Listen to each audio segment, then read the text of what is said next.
नमस्कार दोस्तों, wealth sky के एक और नए इंटरेस्टिंग वीडियो में आप सभी लोगों का स्वागत है। मेरा नाम है सुधीर और बात करेंगे इस वीडियो में हम निफ्टी एंड बैंक निफ्टी के बारे में। दोनों के चार्ट को अंडरस्टैंड करेंगे, समझने की कोशिश करेंगे। अब जो मार्केट बेसिकली आपका यू टर्न लेता हुआ दिखाई दे रहा है, यानी पॉजिटिव होता हुआ दिखाई दे रहा है, तो क्या अब निफ्टी दोबारा से 20,000 की तरफ बढ़ेगा या फिर हमें दोबारा से करेक्शन देखने को मिलेगा। तो ये सारे पर्टिकुलर पॉइंट आप क्लियर करेंगे इस वीडियो में। तो जल्दी से इस वीडियो को स्टार्ट करते हैं। वीडियो स्टार्ट करने से पहले सबसे पहले बात कर लेते हैं मार्केट एट 11 के वीडियो की। मार्केट एट 11 में मैंने आपको क्लियरली एक पॉइंट समझाया था कि मार्केट थोड़ा सा बुलिश है और पॉजिटिव साइड पे बिहेव कर रहा है। तो अगर किसी भी रीज़न से आपको निफ्टी अगर अराउंड 17,425 और 17,400 के आसपास मिलता है, तो वहाँ पे आप बाय करके काम कर सकते हो। ये धीरे धीरे ऊपर अराउंड 19,585 के आसपास जाता हुआ दिखाई देगा। तो आप देख सकते हो इसने ऑलमोस्ट प्रीवियस डे की जो क्लोजिंग थी उसके आसपास सपोर्ट लेके, जो कि 19,435 के करीब थी, वहीं से इसने सपोर्ट लेके ये पूरी एक कह सकते हैं 100 पॉइंट की रिकवरी यहाँ पे दिखा दी थी और डे हाई का ये टारगेट हिट कर दिया था। ठीक है, सेम चीज़ बैंक निफ्टी में हुई। नीचे इसने सपोर्ट लिया ऑलमोस्ट 44,300 पे सपोर्ट लेके एक रिकवरी देखने को मिली। कह सकते हैं एक कंसोलिडेशन हमें मार्केट में देखने को मिला। अब कल मैंने एक वीडियो बनाया था regarding the SEBI, regarding the option volume, जो एनएससी बेसिकली आइडेंटिफाई करने की कोशिश कर रहा है कि ऑप्शन में वॉल्यूम क्यों बढ़ रहे हैं और इतने सारे नए जो ट्रेडर्स हैं ऑप्शन में लॉस क्यों कर रहे हैं। तो कल एक पर्सन ने मेरे को बोला था कि ऐसा कुछ नहीं है, ऑप्शंस में इतने ज़्यादा वॉल्यूम नहीं होते। तो देखो आज जाहिर सी बात है, मिड कैप निफ्टी की एक्सपायरी थी, तो अगर आप देखोगे तो आप देख सकते हो, ये देखो ये आवरली चार्ट है। ठीक है, मिड कैप निफ्टी की, और ये एट द मनी की पुट है, ऑलमोस्ट एट द मनी की पुट है। आप वॉल्यूम देख सकते हो इसमें। कल तक कोई इसमें वॉल्यूम नहीं था। आप देख रहे हो यहाँ पे आज के दिन वॉल्यूम देखो आपका। अगर कल तक इनमें कोई वॉल्यूम नहीं था, वही सिंपल सी चीज़ है, आपका 2,000-3,000 का वॉल्यूम था, लेकिन आज एक्सपायरी थी तो आज आप वॉल्यूम देख सकते हो। ऑलमोस्ट देखा जाए तो 750 मिलियन वॉल्यूम देखने को मिला है। यानी मिड कैप निफ्टी जिसके अंदर कभी कोई वॉल्यूम ही नहीं होता, एक्सपायरी के दिन उसके अंदर भी वॉल्यूम है। तो जब इतने सारे इंस्ट्रूमेंट अगर ऑप्शंस के बढ़ेंगे, हर दिन आपको एक्सपायरी देखने को मिलेगी, तो जाहिर सी बात है कि आपको क्या चीज़ देखने को मिलेगी यहाँ पे, आपको वॉल्यूम भी बढ़ता हुआ दिखाई देगा। और 750 मिलियन क्वांटिटी सिर्फ ज़ीरोधा में ट्रेड हुई हैं, आप देख सकते हो। बाकी अदर ब्रोकर्स का तो मेरे को पता नहीं, बट ज़ीरोधा में ही इतनी ट्रेड हुई हैं। तो इसका मतलब क्या है कि जाहिर सी बात है कि कहीं ना कहीं ऑप्शंस ही लोगों को समझ में आ रहे हैं। क्योंकि जैसा कि मैंने बताया ना कि सेबी ने जिस तरीके से मार्जिन रिड्यूस किया 2020 के बाद, और नए नए रूल्स जो लाए आपके कि आपको पूरा अपफ्रंट रख के ट्रेड करना पड़ेगा, तो लोगों के पास कोई ऑप्शन बचा नहीं है, इसीलिए वो ऑप्शन को ही ट्रेड करते हैं। आप ये चेक करते रहिएगा, देखिए कितनी तेज़ी से ये वॉल्यूम्स बढ़ते हुए दिखाई आपको देंगे। क्योंकि मिड कैप निफ्टी कह सकते हैं कि ज़्यादातर लोगों का पसंदीदा इंडेक्स नहीं है, ये मिड कैप का है। तो इसका लोगों को एनालिसिस भी नहीं पता, चीज़ें भी नहीं पता, लेकिन फिर भी आप देख सकते हो वॉल्यूम कितना ज़बरदस्त है। ठीक है ना।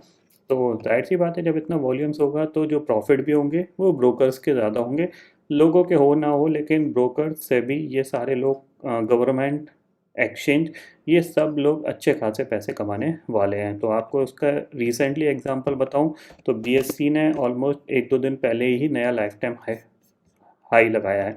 आप देख सकते हैं यहाँ पे क्यों लगाया है, बिकॉज ऑफ यही रीज़न है, क्योंकि जितना वॉल्यूम बढ़ेगा इनका भी टर्नओवर चार्जेस उतने ज़्यादा रहेंगे। वो सारी चीज़ें यहाँ पे आपको, ये देखो, मनी कंट्रोल पे जाते हैं यहाँ पे, और आपको देखने को मिलेगा आफ्टर स्प्लिट के बाद भी इसने नया लाइफ टाइम हिट कर दिया है बीएससी। आप देख सकते हैं यहाँ पे आज भी 5% ऊपर था, 1,200 रुपये के आसपास पहुँच चुका है। और अगर हम चार्ट को देखें यहाँ पे, एनालिसिस तो थोड़ी मैं कर ही लेंगे, बट चार्ट को भी देख लेते हैं यहाँ पे। आप देख सकते हो यहाँ पे डे मंथली लगा देते हैं, वीकली लगा देते हैं, चलो। देख सकते हो आप 450 रुपये से स्टॉक ऑलमोस्ट आपके 2 महीने में इसने 1,200 रुपये पहुँच गया है। ठीक है ना।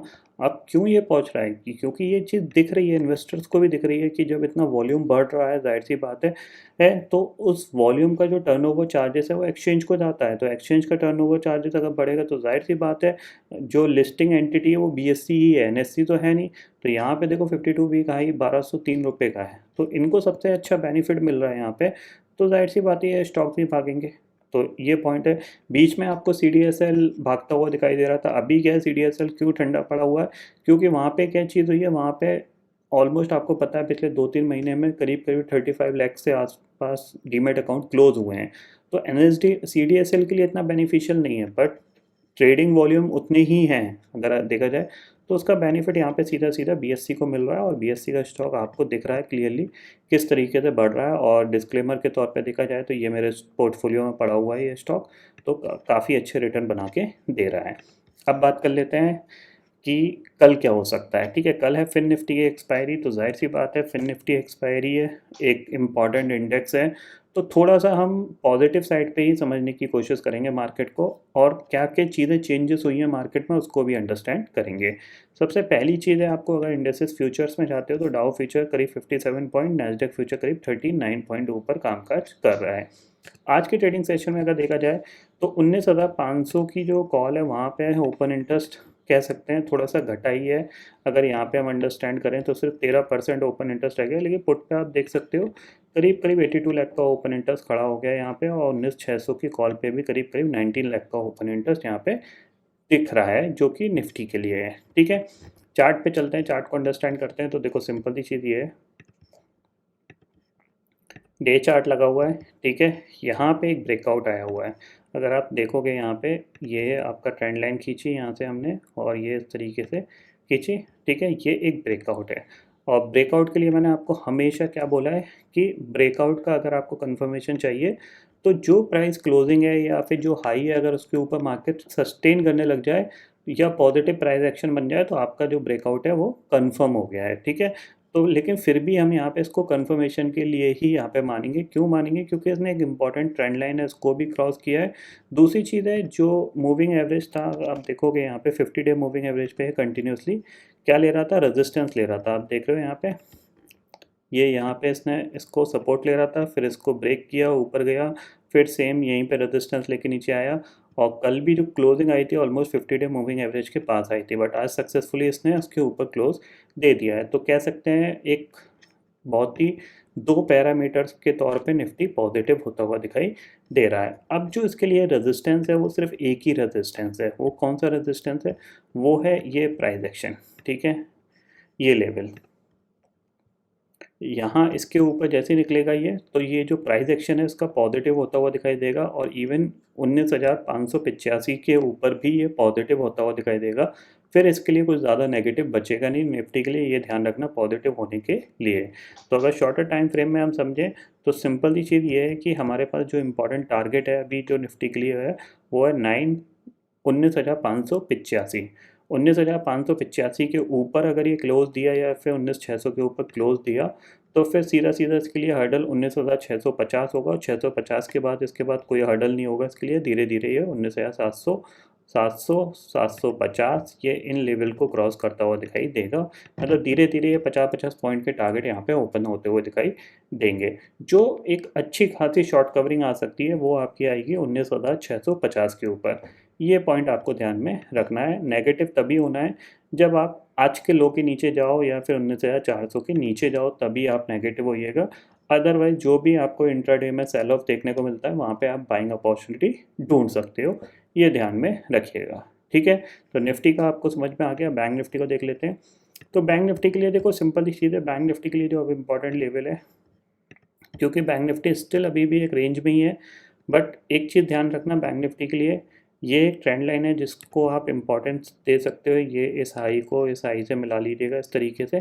ठीक है, तो इसी के आसपास ये क्लोज हुआ है जाके, तो पॉजिटिव है मार्केट, ये ध्यान में रखना। तो यहाँ पे क्या है कि अगर कोई भी डिप मिलती है कहाँ तक की, आपको करीब करीब 44,250 से लेके 44,300 की कोई भी डिप मिलती है तो आप वहाँ पे बाय करके काम कर सकते हो। और अगर आज के हाई के ऊपर बैंक निफ्टी सस्टेन करना स्टार्ट करता है तो फिर हम एक्सपेक्ट कर सकते हैं इसका टारगेट जो होगा वो आपका 44,950 का हो सकता है। ठीक है, तो इस ट्रेंड लाइन के ऊपर हम बाय करके काम करेंगे, ये पॉइंट ध्यान में ज़रूर रखना है, क्योंकि ये इंपॉर्टेंट ट्रेंड लाइन है। आज भी इसने इसी ट्रेंड लाइन के आसपास रेजिस्टेंस लेके नीचे आया, फिर आपको, और एक बार ये हो गया, दो बार, और तीन चार बार यहाँ पे इसने इसको ऑलरेडी टेस्ट कर चुका है।